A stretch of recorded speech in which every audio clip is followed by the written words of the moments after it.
Hello, everybody. Welcome to the Launch No Code podcast. I'm Natalie, your host. And today with me, I have the Build in Public guy, the guy that we've all been waiting for, KP, also director of Be On Deck Fellowship for No Code. So, hi, KP. How are you doing? Hello. Hey, Natalie. Glad to be here. Thanks for inviting me. Yeah, I think everybody's been waiting for this moment for you to sort of come on so they could be asking some questions. So I'm really looking forward to seeing what everybody has to come up with following this podcast. So I ask everybody a similar question in terms of how you got into the no code space and what was your journey here? How did you end up in this bubble that we are now calling no code? That's a great question. Um, so it goes back to I think 3-4 years ago, where for a lot of the last decade, I was soul searching, figuring out like where do I belong in terms of um, the tech community, and I had quite a streak of frustrating years in the beginning, where because I was not a developer. And I had so many ideas, and I had these like mini apps I want to create, and I had these like interesting products or platforms I wanted to build and experiment, but I had to rely heavily on developers or dev shops, offshore agencies, and it got very expensive. I even burnt my fingers in hiring an offshore agency, and like the scope uh, which we started, was not what we ended up with, and it was scope creep all over the place, and it was so hard to offshore, outsource the the most essential vital element of bringing an idea to life, which is building. And Hmm. I realized that at one point in 2018 that it is time that I have to take action. I have to become a builder. I have to let go of this idea person identity and become a builder. And it felt like after all these years of wasting time and not really having anything to prove or anything to show, it has just inspired me. My own rock bottom inspired me to say, screw it. I'm going to take the matter into my hands and become a builder, become a maker. And I became active on Twitter in 2018, that around October. Ben Tossel, and like you've seen a lot of excitement in the no code space. Um, and I realized that that's something that was a ramp for me to get into being a builder, because I didn't know how to code. And so I remember in 5 days, I built my first MVP using Airtable and another tool called Table to Site. And I built it and shipped it on Product Hunt. It felt like top of the world, and I never looked back. Amazing. I think that's almost every no coder's dream is to be able to do that, to be able to build something and to one day be able to launch it on Product Hunt. I know that's something that's I suppose, in my mind of one day being able to do. And I think a lot of us can relate to that frustration that we want to be able, we've got that idea mindset, we've got the builder mindset, but we didn't necessarily have the skills to be able to implement those. But the no code, low code world is changing that. It's making things possible that we never thought were possible before. And it's just so very exciting. Can I expand on one thing you touched on, Mm, and we can switch to our second question? I love that you mentioned the word mindset. So much of my journey was really clarifying my own mindset, because I had to let go of a lot of my internal limiting beliefs around who gets to be a builder, mm, who decides who can be a builder, who decides who can create things. And a lot of it for me was like, oh, there's these magical people, mythical creatures who create these things, and I'm just a consumer. And for a lot of time I was suffering from this sort of, it's not for me mentality. And then until like I said, 3-4 years ago, where I was reading great books, I was reading good content, I guess, it just hit me that you if you have the mindset, you need to develop the most important ingredient right next to the mindset, called the muscle. And it's like a lot of people want to be fit, but they have the mindset of a healthy person, but they don't have the muscle of the healthy person. So a lot of my no code journey in early days was not even to be the build a public guy or to join on deck one day, my entire focus was just to build a builder muscle. Can I mm. create enough mini dumb apps that sound bad or whatever, but not judge myself, and just keep putting in these reps and sets and become and create that muscle? Because when you combine the mindset with the muscle, now you have, a strong foundation that now you can plant a great idea, and then it'll take off because you can bring it to life yourself. So For sure. And I think that's what we are really as makers. We just have the builder mindset, and we are just going about trying to find the best way for us to build, which I suppose nicely segues onto my next discussion about, what tools should builders choose, and why should they choose them? Because I think we all have a slightly different journey of the stack that we choose to make our products. So what about you, KP? What tools did you start with? I actually started with tools that were very easy to create and ship products in, and it was partly because like I said, I was being very authentic and honest to my journey, and I knew that there were so many things that I don't know in the no code space. So my goal was not to go into no code and just be the know it all, like go around all these tools, try all the tutorials, like know about everything superficially.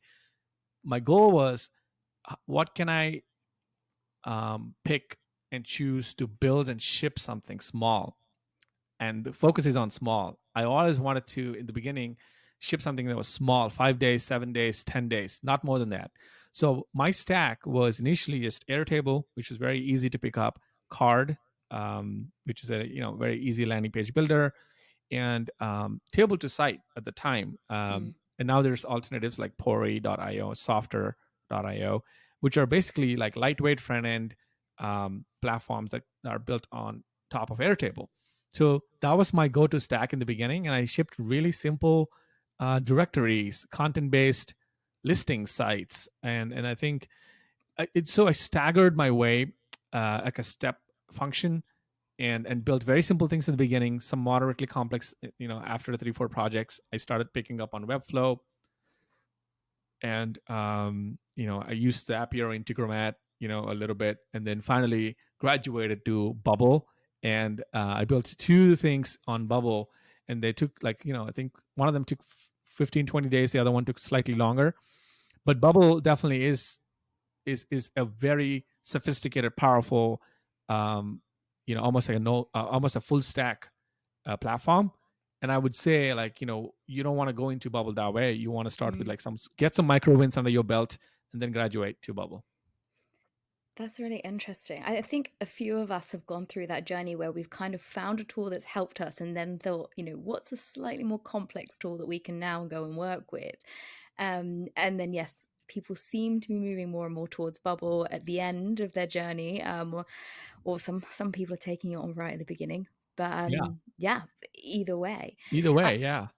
I I'm mean, I in. think there's no the tool. The worst tool is the one that you use but you can't ship anything in. The Mm, best tool is the one that allows you to ship something fast and iterate and learn. yeah. So to me, no code or any of these tools are basically literally tools. They're literally means to an end. The end is learning. It's about becoming a better builder, Mm, and the tools are the means that get you there. for sure.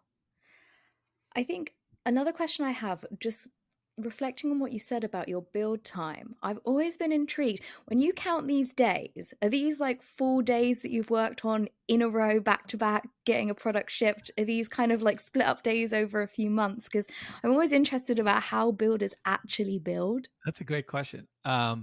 These were, I mean, at the time I had a full time job that was not in no code. And so these were basically like early mornings, late nights, 2 hours here and there through the day, gaps on weekends. And so it's basically the answer to the first one, which is my first ever no code project, was do things that don't scale.com is still around. That I literally built um, on a 5 day, I think 5 day or 6 day stretch. I decided I'm going to go live on a certain date, and I worked backwards Mhm. about from there. And I still had a full time job. I still went to work and did my normal things, and still, it's the Parkinson's law, right? I don't know if you've heard of it. It's basically time occupies all the space that you allow it to occupy. So I mean, Mm, the work occupies all the time that there is. Uh, so it's a you can be much more efficient when you have a set deadline in your mind. Mm. But I wouldn't use it to like weaponize your piece, right? Don't make it like super, like stressful. Make it fun. Have something realistic and not like crazy. Sure. So you did that 5-day intense build, but the ones that Right. took more like 15, 20 days, Right. were those things spread over a few months? Because I think it's important that we sort of share with listeners like Yeah. the reality of how we Yeah. build rather than, No, because there I think were. sometimes we can have that perspective that someone's just made something in 15 days and 2 weeks launched it. And I Yeah. don't know how true that is. Yeah. I mean, I think the some projects took longer. And in fact they were spread out a little bit. But one thing I remember about my journey, and even now, is that um when I was being a builder, an active builder, and I remember every day I woke up and I had this, like, there were so many micro habits I developed through the day, which I encourage others to do it their own way, but that reminded me and sort of reinforced the identity I wanted to become, wanted to be a builder. So every day, even if I couldn't show anything to my Twitter audience or to, product hunt, I woke up and I had something that I was doing. It could be changing the header a little bit, or changing the footer, learning a new Zapier Zap about connecting two different apps. But I was learning, and those 2 years of intense learning, I think, was spread out sporadically. Yes, I took breaks. I had a great Christmas back to back, and I had like my birthday breaks and all these life things that I had. I got married in the mix. Um, but the overall focus of, hey, I wanted to be a better builder, and I'm going to use my time to do that, has never lost. I never felt like Mm, I was off the um, sort of the terrain, and a lot of that I attribute to my accountability partners. I mm, had been part of this 0 to 1 mastermind group that I created in Atlanta. Now it's global. But that group, every Friday at 4 p.m., we met for, I think, 18 months. And that gave me a little bit of an anchor. So if I veered off so much of my main highway, there was that group who would say, hey, how's your week going? What did you mm. ship? And that helped me so much to stay on track. Yeah, sure. I mean, Sharath and Wit, who both have been on this podcast, Oh, mentioned nice. your group Yes. as well. So, and I've actually been like looking forward to hearing you talk about it because you did found that. And so, Yes. how did you turn that community from something that was so local suddenly into something that was global? I think And does it still exist? it still exists, and then I passed the reins to Edmund Amoye, who I think you should invite and chat with him at some point too. He's Mhm. amazing, and I felt that he was more suited to lead it now, given that I'm now hands on, fully busy with On Deck and ODNC. But I, I think it it was one of those things that was so much of labor, sweat, and tears in the beginning, and it just got easier and easier with more amazing people in it. Mm, Um, so in the beginning, I remember my fun story about it was like I I, I felt that I was going to all these tech meetups in Atlanta, and all of them felt so transactional. Like, what's in it for me? What's in it for you? Like, here's my business card. Here's your business card. Like, hit me up on LinkedIn. And I hated that. I hated the transactional nature of so many of these big 400 people meetups. So I almost wanted to create an inverse of it, which is mm, intimate, very low key, casual, authentic community of people coming together. But I needed an anchor. Like, why would these people come together? And I couldn't find an anchor. Most of the times, like even these big meetups, it's very like loosey goosey, and there was no like sort of shared belief or shared anchor. So for me, 0 to 1 was just a name I made up, but basically the anchor was, we're gonna we all of us here are gonna talk about product mm, and the journey to making products, not entrepreneurship, not this big like funding, VC, all these other fancy toys or fancy topics. mm, It's very hands-on. We're gonna screen share, look at the same screen together or something, and basically go to producthunt.com and just geek out about products. What were some cool products that were launched this week? And it was very low key. And what happened there was it over time it tended to attract the people who believed in these things, who Mm-hmm. believed in this the magical joy of building products. So we got people like, my first person is Whit Anderson, right? Believe it or not, like we way before he did Bad Unicorn, Mm-hmm. and he kept showing up week after week. And then Sharath joined online virtually week after week, and then we had Ash Wesley, part of Mm-hmm. Bad Unicorn, Drew Riley, part of created Trends.vc. Their creations came, of course, through the mastermind, but the people came first, and I Mm-hmm. think that's what it is about. Even at ODNC, I feel the same way that I felt about 0 to 1 2018, that we're currently talking and chatting with the future Drews, the future Wit, the future, KPs, because they're in it right now for the community. Over Mm-hmm. time, their creations will see popularity, and like it'll become a big phenomenon. But in the early days, it'll look like just a dinner table conversation. Amazing. And I suppose the thing to sort of take out of that is about having a vision, about niching yourself and trusting that your passion, your niche, your vision, if you keep talking about it enough, then the people who believe the same thing as you will come to you. And that is built in public too. Yes. That's exactly, I don't know if you have a question in there for me there, but that's exactly how I felt. I built a community or a movement around building public. I feel like essentially marketing is magnetism. Mm, Great marketing is not outbound. Great marketing mm, is inbound. You welcome people who believe in the things you believe in. But so it starts with putting out stuff that you believe in as content, mm-hmm, or your values as content. So I believe in a positive sum environment. I believe that there can be three number ones of of mm-hmm, of of a competition. I don't believe in zero sum. I don't believe like people are supposed to be on ranking boards or crap like that. And I believe that there can be multiple founders winning in any market. mm, So that extends to most of my content, most of my tweets, most of my podcasts, most of my ideology. Wherever I go, I carry that mindset. And so it's a bat signal that I'm putting out in everything that I do. So it attracts other people who believe in the same things over the mm, internet. And back in the days, it was impossible to do because I had to write letters to every city. But now I can just write a tweet, and then that tweet takes care, the algorithm takes care of the message, and people like you come into my orbit. And if they like what I'm trying to do or I'm trying to say, they'll stay around, right?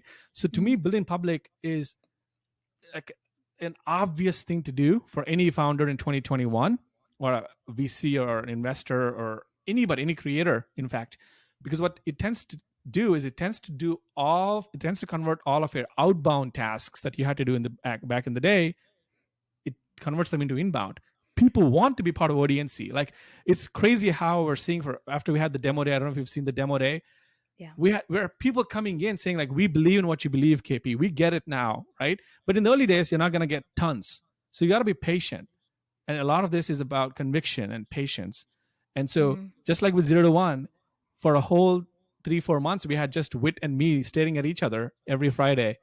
That's 0 to 1. And so ODNC 1 for a long time was just a few tens of us, or mm, a few. And then now there's like insane demand for the second cohort. So it mm. takes time. So that sort of brings me on to a slightly different question then about the taking time, but also always building something. And this is a question that's been sort of boggling my mind for a little while is it better to build and launch fast multiple projects, or to build and launch and then spend your time seeing if that project will get traction? And I'm interested to hear your perspective on this. My perspective on that is, um, I look at projects as an artist would look at music.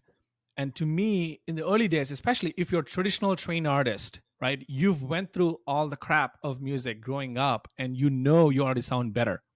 You already know how to create tunes that are relevant. But a lot of us are coming in fresh and hot into this tech market, right? Mm, Or into this world of entrepreneurship. So we have no prior experience to rely on. We know what works. We know the big names like Uber, Lyft, Airbnb, but that's like saying I know Drake and I don't know, Snoop Dogg, and maybe I can rap too. I don't know. You have to test it, and the first 100 raps are gonna look and sound like shit. So if you're not willing to put up with your own imperfections, can you expect the community to put up with your imperfections? Right. So the reason I did a lot of early projects was to get out the bad ideas out of my system quickly. And I was a nobody in 2018. I was not on a podcast like this, so nobody cared. It was a blessing in disguise. Nobody gave a crap. And the 5, 6 people who gave a crap told me where to improve. Kippy, here's the 3 areas you can improve. Here's the landing page copy. Like, check out Harry Joy's landing page tips. Check out Rob Hobbs' landing page books. I'm so, okay, got better, and got better. Over time, a lot of my crap never saw the light, and it's okay. And now I feel like I've sort of have this compound interest advantage where I already have a lot of these lessons internalized. So it's like a sculptor. A sculptor in the early days, the stone's gonna make all these sounds. It's just gonna look ugly. But if you meet a seasoned sculptor, he has an epic unfair advantage that he built over years. That he can just like take something that's, not great and then turn it into some kind of a meaningful object. So I see the same thing with builders and founders too. In my view, again, this could be just my personal one-person opinion, but you got to put out a lot of the crap that you think is gonna help you to make it feel better, and over time this compounds, and you just become a much more prolific creator, podcaster, whatever you want to call it, like Joe Rogan, podcaster, right? Like he built like, I don't know, thousands of episodes. Anybody we admire in life, like Obama, like his first rally was probably like crap. I'm sorry, I don't know if that's true, but like probably where he was like stuttering, or he was like over time you get better and better, and it feels so seamless. So I think my lesson is that, at least what I've learned, is it takes a ton of iterations to get better at something that you care about. So you might as well just keep shipping, keep building, and have very meager and low modest expectations, which I did have in the beginning, very low expectations. And once you get to a certain point, you will discover what you're strong at, and people will tell you, and maybe then you can do your masterpiece projects. I actually still have a lot of projects in my Notion that I call them my masterpieces, like my B2C companies that I want to start. But I couldn't have started with them when I was like a nobody in Nocode. Yeah, I mean, that's great. I mean, it kind of again brings me really nicely on to the next topic, which I know everybody is interested about, which is monetization. Like, how do you know when your project is ready to be monetized? Like, how do you know? That's a good question. I think it's that was definitely a big lesson that I had, that I learned, is all of my projects, a lot of my projects, I didn't monetize them, and it was largely because I was myself afraid and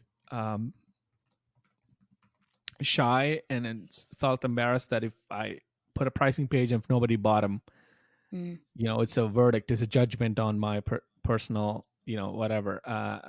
And it was very, very hard to break that mold that I was carrying, until I joined On Deck, or until now I have friends like Sharath, who built Shout Out. I have so many friends like, Drew, Trends.vc, who are charging for money. And now I see the mental model of like, okay, price is actually a good thing. Monetization is actually a very smart thing to do from the early on. If you see some signal if you see some resonance with the community or an audience, because price to me is a proxy of priority. So if someone pays you, they're signaling to you that that particular offering is a high priority in their life at the current place where they are, which means, they're telling you through paying you the upfront, whatever, pre-sales, or or landing page, or just even paying you when at launch, saying that, hey, I care enough about this problem that I'm willing to put some money on it, which means that's the segment of audience you need to focus on. And so you can relax a little bit and on the rest of the audience. I'm not saying ignore them, because I think everybody matters, but like relax a little bit on the other segment, and prioritize these people who are willing to signal to you that they're interested. And if you don't have a pricing page, there's no way to tell which is which. So that was my big lesson, and I think I failed at this at my previous startup called Kappa, and my previous ideas where I didn't charge anybody, and I couldn't Mm. discern between people who were really interested and people who said that they were interested. Yeah, sure. So it's almost like we need pricing for product market fit. Yeah, So we just need thousand that percent. there. Yeah, Yeah. 1000%. And be go into it assuming they're not gonna win over everybody. And I think here's Mm. another big lesson that I learned is anything you create, you can feel that um, it's open. You can say that it's open for anybody, everybody, Mm.